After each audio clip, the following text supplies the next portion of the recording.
is about a David crane on an offshore turbine. The most challenging part of a David crane is that it is exposed to the environment for its entire lifetime, and it's a very corrosive environment. In order to work, this crane, for most of its lifetime, has to be in standby, and a few times a year a technician comes by and wants to hoist tools or spare parts on board of the turbine, and then this crane reliably has to work.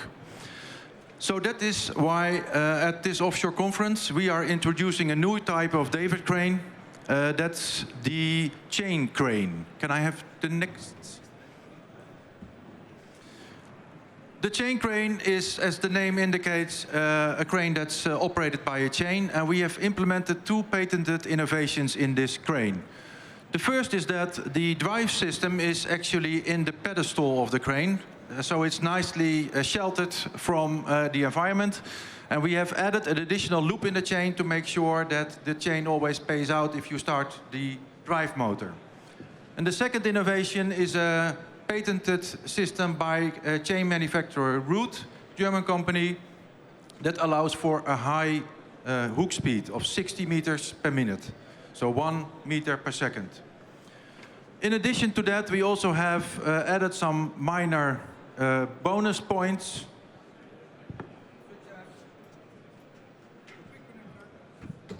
such as a quick connector, which allows for quick connection if you want to hoist your load out of from the vessel.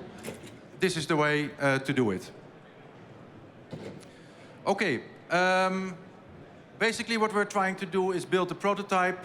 It will be ready in February of next year, so in about 3 months' time. So, if you want to know more, come to the Innovators Dock.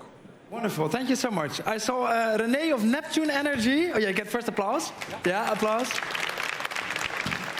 I saw René of Neptune Energy eager to ask a question. Yeah, interesting story, Arjan, indeed. I have a question. We as Neptune Energy operate offshore cranes for years, and we definitely know how, let's say, hard it is to maintain these lifting devices in these harsh conditions. So currently you see more and more walk-to-work vessels which you actually eliminate offshore lifting tools. How do you see your system to be competitive against lifting tools on a barge, which are heave compensated or wave compensated? How do you see your competition against that? Basically, you are asking whether we could also do heave compensation. Is that the question, or is it more about the general competition? Yeah, indeed. So I can imagine, let's say, offshore installation might be built even without lifting devices, because lifting devices could be on a supply boat, for example. I think for 10 years people have tried to tell that story, and so far still every wind turbine is built with a David crane. So far, until that market dies, I'm trying to sell these cranes. And with respect to the heave compensation, we are actually working on a heave compensation system that you can take with you in your backpack. There will be a sensor on the boat, and basically you can just plug in the heave compensation computer, and then the crane will be heave compensated by having one system in your backpack. Very interesting. Thank you. Thanks a lot. Are there more questions from the audience? I don't see anyone. Can you outcompete the big boys in the crane industry?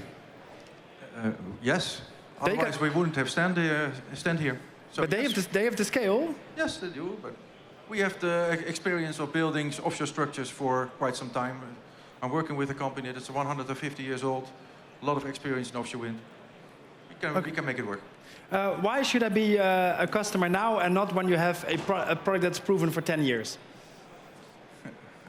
Because you want to save money now. Okay, wonderful. Thank you so much. Big round of applause for Arjan.